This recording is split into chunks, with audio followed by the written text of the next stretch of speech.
Og hej med dig. Kunne du godt tænke dig at lære, hvordan man laver knuder og hæfter enden på en sytråd? Og vil du gerne lære, hvad for en teknik, der passer bedst til hvilken metode, så er du havnet det helt rigtige sted. Kom med ind.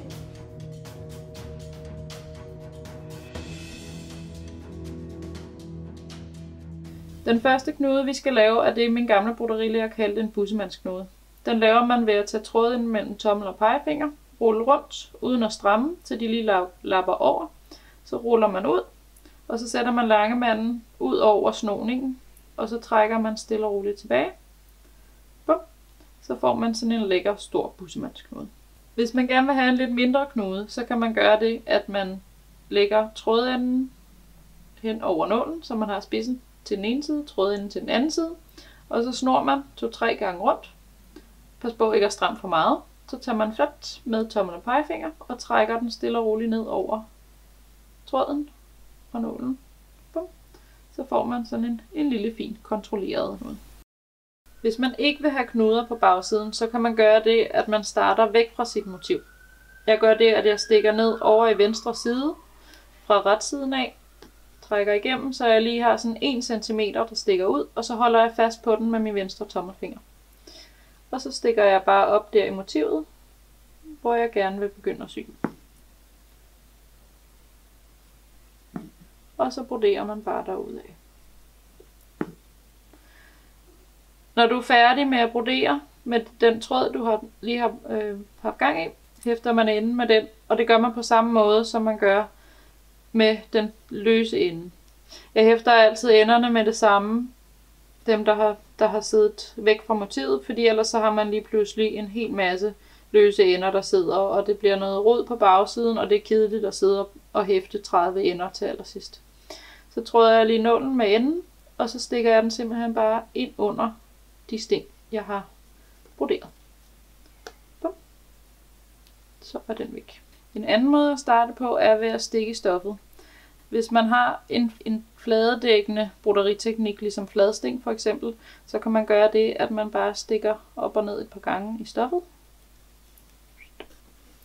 Der, og så bare lad en ende på 2 mm stå. Stik om til bagsiden. Og så broderer man bare derudad. Det kan man også bruge, når man er færdig med sin tråd. Så stikker man om på bagsiden igen. Vender om.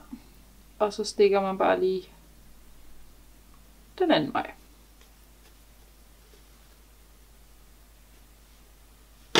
Og klipper af. Hvis man skal brodere med 2 tråde, så kan man gøre det, at man klipper sin tråd dobbelt længde og folder den på midten, så den har en løkke nede i enden. Så går man om til bagsiden. Og så stikker man simpelthen bare ind under et par af de sting, man har i forvejen. Trækker igennem, og så stikker man nålen ind i løkken. Og så strammer man til. Og så er den inde i hæftet. Den sidste knude, det er en syet knude. Der gør man det, at når man er færdig med sin tråd, så går man om på bagsiden, og så stikker man ind under et af de sting, der er der i forvejen. Så der dannes en løkke. Og så går man rundt om løkken, om igennem fra bagsiden af, og så trækker man igennem. Og så binder man en knude på den måde. Og så kan man bare klippe af et par millimeter tilbage. Hvis du er i tvivl om, hvilken endehæftning du skal bruge hvornår, så er der ingen ko på isen. Hver gang jeg gennemgår en ny broderiteknik, så fortæller jeg, hvilken af knuderne og endehæftningerne, der passer bedst. Der findes mange flere forskellige måder at gøre det på. Hvis du har en rigtig snedig en, du har lyst til at dele, så skriv om den nede i kommentarfeltet. Rigtig god fornøjelse og god hygge.